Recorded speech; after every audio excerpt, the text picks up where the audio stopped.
सब बिल्डिंग तोड़ दी जाएगी। बिल्डिंग आप तोड़ दो, लेकिन आपको मंत्री बनाया गया है, पालक मंत्री हो आप उनको कैसे पाल रहे हो पहले वो भी तो बताओ। हमारे यहाँ धारा 370 लगी हुई है, जम्मू कश्मीर की हट गई, तो भी गणेश नाइक जी आज ठीक है, आज बीजेपी के हैं तो आपके कार्यकाल में बनी है। आपका मंत्रालय के अधिकारी सरकारी जमीन को भूमाफिया को बेच देंगे तो आरक्षण हटेगा। जासूसों की जमीन पे कार्रवाई नहीं करूंगा तो कार्रवाई कहाँ करेगा भाई? सबसे तो पैसा लेने बैठा है क्या इधर? हमारे यहाँ जितना भ्रष्टाचार हो रहा है उतना पूरे देश में कहीं नहीं हो रहा है। में कहीं कोई अक्षय कदम कहीं भूमाफिया उस पैसा ले रहा है। लेकिन मैंने 3 पट वाला जीआर बहुत ढूंढा, मुझे वो महाराष्ट्र गवर्नमेंट का 3 पट का जीआर तो अभी तक कहीं दिखाई दिया नहीं है। अभी विधायिका जी ने कहाँ से जीआर पढ़ के वो 3 पट वाला बात बोला, मुझे इसकी जानकारी नहीं। आपल्याला आपल्या आत्ताच्या राहत्या घरापेक्षा 3 पट मोठं घर कसं मिळू शकतं? नमस्कार दर्शकों, मैं हूं आदित्य सिंह, मेरे साथ आप सभी देख रहे हैं नेशन नाउ 9। वसई विरार में जिस तरीके से इमारतों की स्थिति है, रोज तोड़क कार्यवाही हो रही है या इमारतें खुद ब खुद धराशायी हो जा रही है, कभी कोई इमारत टेढ़ी हो जा रही है, ऐसे में लोग बेघर होते हुए नजर आ रहे हैं साफ तौर पर। इस पर कैसे विचार किया जा सकता है कि उन्हें पुनर्वसित किया जा सके, इस पर बात करने के लिए हमारे साथ में शिव प्रताप सिंह हैं। बातचीत करते हैं, जानते हैं क्या कुछ कहना है। सर, सबसे पहले नमस्कार। नमस्कार। क्या कहेंगे, जिस तरीके से आप बता रहे हैं आपके पास कोई योजना है कि इन्हें दोबारा से पुनर्वसित किया जा सकता है, तो असल मायने में कैसे किया जा सकता है? ऐसा है कि जो वसई तालुका में जितने भी लोड बेरिंग बनी है या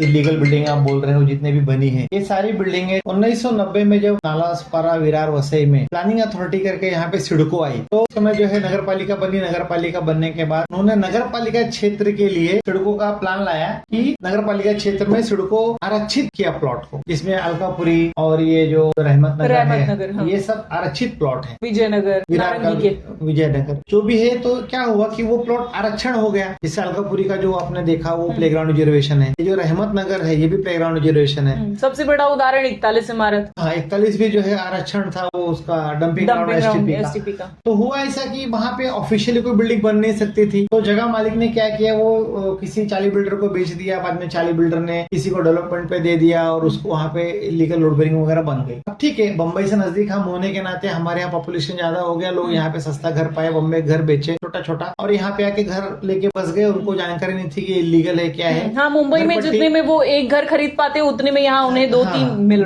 गया, तो घर पट्टी मीटर देख के उन्होंने घर ले लिया। अब कैसा है कि ठीक है, किसके कार्यकाल में बना, उसका कौन मलाई खाया, उसके सब जिम्मेदार है। गवर्नमेंट ऑफ महाराष्ट्र भी जिम्मेदार है, यहाँ के स्थानिक विधायक भी जिम्मेदार है, महापौर भी जिम्मेदार है, नगर सेवक भी जिम्मेदार है, संसद भी जिम्मेदार है और अधिकारी भी जिम्मेदार, अधिकारी की फौज भी सब जिम्मेदार है इस बिल्डिंग को बनने के लिए। अब प्रॉब्लम ऐसा है कि मंत्री जी ने कहा, पालक मंत्री जी ने, कि जो है सब बिल्डिंग तोड़ दी जाए। बिल्डिंग आप तोड़ दो, लेकिन आपको मंत्री बनाया गया है, पालक मंत्री हो आप उनको कैसे पाल रहे हो पहले वो भी तो बताओ। अगर आपको उनको पालना ही है तो सबसे पहला काम आप क्या करो कि जो ये आरक्षित प्लॉट है उसका आप सर्वे कराओ महानगर पालिका से कि वसई विरार में कितने आरक्षित प्लॉट पे ऐसी इलीगल बिल्डिंगें बनी है। उसका लिस्ट बना के आप महाराष्ट्र गवर्नमेंट को पहले ये सारा प्लॉट को आर्जोन करवाओ। आर्जोन करवाओगे तो आज जो बिल्डिंग टूट रही है कल वहाँ बिल्डिंग बन सकती है। आर्जोन मतलब रेजिडेंशियल जोन, आर्जोन मतलब रेजिडेंशियल जोन। आज कोई जो प्ले ग्राउंड है वगैरह जो भी है, जब आर्जोन हो जाएगी तब जो है वहाँ वापस से पुनः विकास हो जाएगा, तब उनको घर मिलेगा। नहीं तो ये सब बेघर हो जाएंगे और जमीन मालिक फिर से जमीन किसी XYZ को बेचेगा। जो लोग टूट रहे हैं उनको तो घर मिलेगा ही नहीं वहाँ पे, फिर कोई नया बकरा फंसेगा, कोई नया बकरा वो जमीन मालिक ढूंढेगा, फिर किसी और को बेचेगा और फिर वापस लोग फंसेंगे। तो अभी वसई तालुका में 1990 का जो प्लानिंग चल रहा है, हालांकि वो प्लानिंग 20 साल बाद वापस से चेंज हो जाना चाहिए था, डेवलपमेंट प्लान जो है, लेकिन हमारा दुर्भाग्य है कि 35 साल हो गया है, अभी तक हम 1990 के प्लानिंग के ऊपर ही चल रहे हैं। अच्छा, नियम भी ये कहता है कि 20 साल बाद बदलना चाहिए, लेकिन कैसा है, किसकी गलती है, किसका दोष है? मैं तो सबका दोष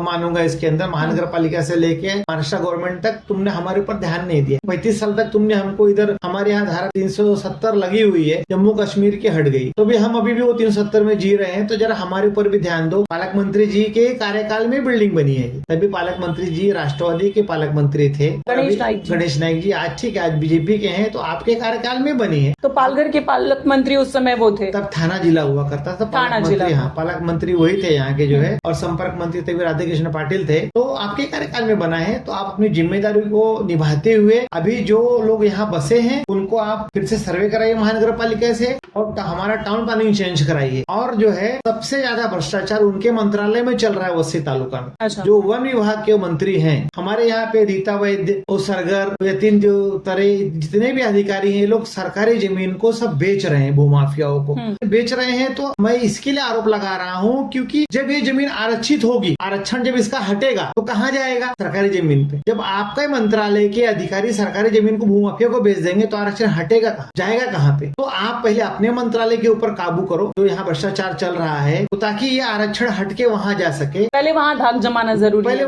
पहले आपके यहाँ जो 200 रुपया फुट यहाँ बिक रहा है, तो पहले उसको आप रुकवाइए। और यहाँ का जो नीलेश मात्रे है, CUC का सहायक आयुक्त, वो कहता है कि मैं सरकारी जमीन के ऊपर कार्रवाई नहीं करूंगा। वन विभाग में कितना भी माफिया कुछ बना देवे, मैं उसके ऊपर कार्रवाई नहीं करूंगा, महसूल की जमीन पे कार्रवाई नहीं करूंगा। तो कार्रवाई कहाँ करेगा भाई? सबसे तो पैसा लेने बैठा है क्या इधर? 200 रुपया फुट। तो 200 रुपया फुट का जो जमाना चल रहा है, जो ईडी अधूरी कार्रवाई कर रखे यहाँ पे से गई है, ईडी को पूरी कार्रवाई करनी चाहिए। जितना भी यहाँ पे इलीगल काम हो रहा है सब पे उनको जांच बिठाना चाहिए, सबको दोषी करार देना चाहिए। देवेंद्र जी, हमारे यहाँ 370 हटाओ। हमारे यहाँ जितना भ्रष्टाचार हो रहा है उतना पूरे देश में कहीं नहीं हो रहा है। हमारे फौजी देश बचा रहे हैं बॉर्डर पे खड़े होके, और हमारे यहाँ ये अधिकारी लोग दूसरों में सरकारी जमीन बेच रहे हैं, ऐसे गरीब लोग को फंसा रहे हैं। तो दो चीज हमारे यहाँ होना चाहिए, एक तो ये अवैध बांधकाम बंद होना चाहिए। हमारे जो विधायक लोग थे परिवर्तन के नाम पे आए और कुछ नहीं, वो उनके भी कार्यकाल में वही जो है तेजी से कम कार्रवाई हो रही है और कुछ भी कार्रवाई नहीं हो रही है। गोपचर पाड़ा में ही देखेंगे आप, जहाँ नारंगी में इमारतें टूटी है उसके पास में ही कई बार शिकायतें भी की गई। हर जगह पूरे वसई तालुका में कहीं कोई अक्षय कदम कहीं भूमाफिया से पैसा ले रहा है, तो कहीं कोई सिंह ले रहा है, तो कहीं कोई ठाकुर ले रहा है। सब लोग खाली एक ही काम कर रहे हैं। सब लोगों ने अपना खुद का अपॉइंटमेंट कर रखा है कलेक्शन एजेंट, और सब पैसा ले रहे हैं, नेता लोग का बैनर लगा रहे हैं। इसी तरीके से चलता रहा तो 15-20 साल बाद फिर उन पर तोड़क कार्रवाई की नौबत आएगी। अभी देखो, अभी ये और इसी तरह से पालक मंत्री आकर फिर कहेंगे कि उन्हें तोड़ दो। हाँ, तो अलीगल किसी को तोड़ना और बेघर करना आसान होता है, बसाना कठिन है ना। आप ठीक है, आपके नई मुंबई में बहुत अच्छा डेवलपमेंट हुआ है, हमने देखा है, हम आपके ऑफिस भी आए हैं, आपसे मिले भी हैं, बहुत अच्छा आपने नई मुंबई में किया है। तो जरा हमारे यहाँ भी करो, और हमारे यहाँ जब तक आप आरक्षण हटाओगे नहीं तब तक हमारा डेवलपमेंट होगा नहीं। तो पहले आरक्षण हमारे यहाँ से मालकी प्लॉट से हटाओ, आप फॉरेस्ट के प्लॉट पे, सरकारी प्लॉट के ऊपर जो है आप आरक्षण लेके जाओ, और तब हमारे यहाँ कुछ हो पाएगा। नहीं तो आज कैसा है, आज आप बिल्डिंग तो तोड़ दिए हो, अब वहाँ दोबारा बिल्डिंग बन नहीं सकती है, तो कैसे तुम हमको बसाओगे? बराबर है। तो आपने पुनर्वसित करने का एक तरीका बताया, जो रेसिडेंशियल जोन बनाकर उसको सर्वे करके उस तरीके से। एक तरीका ये भी तो हो सकता है, वसई की विधायिका ने बीते दिनों पहले एक घोषणा की थी, भारी तादाद में लोगों को इकट्ठा किया था, 3 पट योजना जैसी बात की थी उन्होंने, कि मतलब आपका घर अगर 1 BHK है तो उसके बदले में आपको 3 BHK मिल सकता है। प्रवीण दरेकर साहब आए थे, लिफ्ट में फंस गए थे। तो इसी योजना के आधार पे नहीं लगता है आपको कि विजयनगर के लोगों को, यहाँ रहमत नगर के लोगों को, अलकापुरी या 41 इमारत के लोगों को पुनर्वसित किया जा सकता है? वो न्यूज मैंने आप लोगों के चैनल पे देखी, लेकिन मैंने 3 पट वाला GR बहुत ढूंढा। मुझे वो महाराष्ट्र गवर्नमेंट का 3 पट का GR तो अभी तक कहीं दिखाई दिया नहीं है। अभी विधायिका जी ने कहाँ से GR पढ़ के वो 3 पट वाला बात बोला, मुझे इसकी जानकारी नहीं के रहे हैं इस पर। अभी तो फिर देखिए, अभी अगर आपका संपर्क हो उनसे तो उनसे अब GR मांग लीजिए जो है। वैसे मेरे जानकारी में तो ऐसा 3 पट का GR तो महाराष्ट्र गवर्नमेंट का कहीं निकला नहीं है अभी तक। हाँ, अभी कैसा है कि अभी उन्होंने क्या सोच के बोला, क्या कहाँ से बोला, मुझे इसकी जानकारी नहीं। तो क्या लगता है कि ये 3 पट मतलब 1 BHK के बदले में 3 BHK मिल पाना संभव लगता है क्या? अभी कैसा है कि जो 3 पट या 4 पट या 10 पट जो भी पट आप ले सकते हो, लेकिन हर जगह नहीं। अगर समझो, हालांकि वसई तालुका में तो 3 पट पॉसिबल ही नहीं है, क्योंकि 3 पट आप जो बोल रहे हो ना, वो अगर 100 फीट का रोड है, 100 फीट 150 फीट का अगर रोड है, तो देखो पट जो होगा वो FSI के इस पे होगा। अगर समझ लो कि कहीं कोई प्लॉट है और उस प्लॉट के ऊपर अगर फ्लोर ज्यादा बढ़ रहे हैं तो बिल्डर का है, वो बिल्डर आपको उसमें से चाहे जितना पट दे दे वो बिल्डर के ऊपर है। हाँ, लेकिन अभी अपने यहाँ पे वसई तालुका में जो बिल्डिंगें बनी है, मुझे लगता है कि 2-2 महले की बिल्डिंगें हैं पुरानी, जो आप रिडेवलपमेंट या सेल्फ डेवलपमेंट की आप जो बात कर रहे हो, लेकिन वहाँ एक भी रोड 20 फुट के ऊपर है ही नहीं। तो 20 फुट के ऊपर अगर रोड ही नहीं है तो तुमको फ्लोर ज्यादा मिलेगा ही नहीं। अरे आने जाने के लिए रास्ता नहीं है, एम्बुलेंस नहीं पहुंच सकती। तो 10-15 फुट में तो 3 पट पॉसिबल ही नहीं है। हाँ, जो नया GR जो आया है, नया GR के आधार पे आपको 32 महला तक अपने यहाँ पे एक मधुबन बिल्डिंग बन रही है, उसके लिए भी फायर ब्रिगेड मुंबई से आएगा, ऐसा एफिडेविट है, और उन्होंने फायर ब्रिगेड को पैसा दिया है कि कभी आग लगेगी तो मुंबई का जो BMC का जो फायर ब्रिगेड का यहाँ गाड़ी खड़ा रहेगा, ऐसा एक बिल्डिंग का बात हुआ है। बाकी और तो मेरी जानकारी में कहीं है नहीं, और वो 3 फीट वाला ऐसा कोई कानून नहीं है, और न हमारे यहाँ इतना बड़ा रोड है, पुरानी बिल्डिंगों में 3 पट घर मिल सके ऐसा पॉसिबल नहीं है। मान के चलिए ये जुमला है, ये संभव नहीं है। अभी उन्होंने कहाँ से पढ़ के बोला है, मैं तो कहूँगा आपके चैनल से फिर से उनसे आप एक प्रेस कॉन्फ्रेंस लेवे और आप लोगों को, सारी जनता को GR दिखा देवे, किस आधार पर जो है वो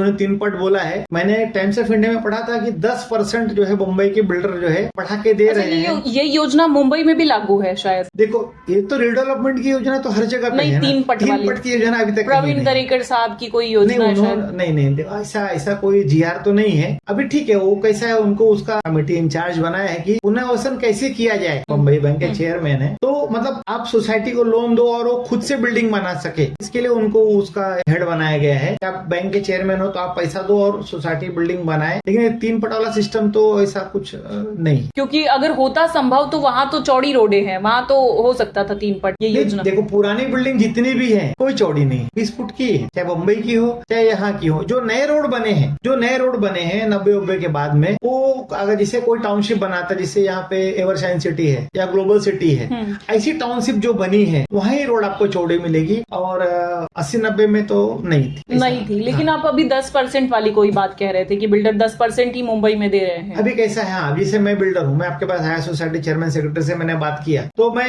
कहूंगा ठीक है, आपका जो भी फ्लैट है उसका मैं 10% आपको बढ़ा के देता हूँ। आदमी सोचता चलो ठीक है 10% मिल रहा है बढ़ा के, वो हिसाब से वो बिल्डर का ये है, ऐसा कोई जीआर नहीं है। वो बिल्डर अपनी मर्जी से जो स्वेच्छा से दे सकता है, क्योंकि आज के दौर में इस बात पर विश्वास कर पाना बड़ा अजीब सा और विचित्र सा लगता है। क्योंकि आज के दौर में जहाँ पर एक वड़ा पाव पर एक वड़ा पाव फ्री मिलता हमने सुना है, लेकिन 2 या 3 गुना तो नहीं सुना है। तो गहना ज्वेलरी जैसी कीमती चीजें या तो फिर फ्लैट जैसी जमीन जैसी कीमती चीजें अगर 3 गुना में मिल रही है तो भाई तो भीड़ तो वड़ा पाव भी नहीं मिलता है। अच्छा, वड़ा पाव भी नहीं मिलता है, 2 नहीं मिलता है, ऐसा कोई बात नहीं। देखो हाँ, अभी बिल्डर के ऊपर, जैसे आज वसई विरार में बिल्डर लोग जब डेवलपमेंट कर रहे हैं, रिडेवलपमेंट, तो लोग सेक्रेटरी चेयरमैन को सर्टेन अमाउंट देते हैं जो उनकी कमेटी होती है, और वो कमेटी वाले बाकी मेंबर्स को इतना परेशान कर देते हैं रिडेवलपमेंट करने के लिए, क्योंकि वो तो पैसा लिए रहते हैं। तो ऐसा वो, लेकिन कोई ऑफिशियल फीस नहीं होती है, वो अंडर टेबल होता है। तो ठीक है, कोई बिल्डर ऐसा दे सकता है किसी को भी। विधायिका स्नेहा दुबे पंडित द्वारा भीड़ इकट्ठी करने की कोशिश थी क्या ये, अगर ऐसा संभव नहीं है तो? देखिए, अभी आप भंडारे के नाम पे कहीं भी किसी को बुला लो तो लोग तो खाना खाने आ ही जाते हैं, वो भी अच्छा खाना मिलेगा, या कहीं आप कोई गिफ्ट ऑफर कर दो कि भाई यहाँ 10 ग्राम सोना मिलेगा, चीमाजी ग्राउंड पे कल आ जाओ। अगर सम्मानीय व्यक्ति बुलाता है तो लोग जाते ही है ना। वो मिले नहीं मिले बात की बात है, 3 पट घर मिले नहीं मिले, एमएलए बुला रहा है तो पब्लिक तो आशा से जाएगी ना। विश्वास एक आशा तो होता ही है ना। तो इस तरह से मतलब संभव नहीं है 3 पट वाली बातें, वो जो आप आर जोन वाली बात कह रहे हैं उस तरीके से पुनर्वसित किया जा सकता है। हाँ, जो आरक्षित जमीन है वो अगर हर जगह तो वहाँ फिर से बिल्डिंग बसेगी। 3 का तो मैंने कोई जीआर वीआर अभी तक देखा नहीं है। अभी उन्होंने कौन सा जीआर देख के वो बोला, वो तो वही जब पता।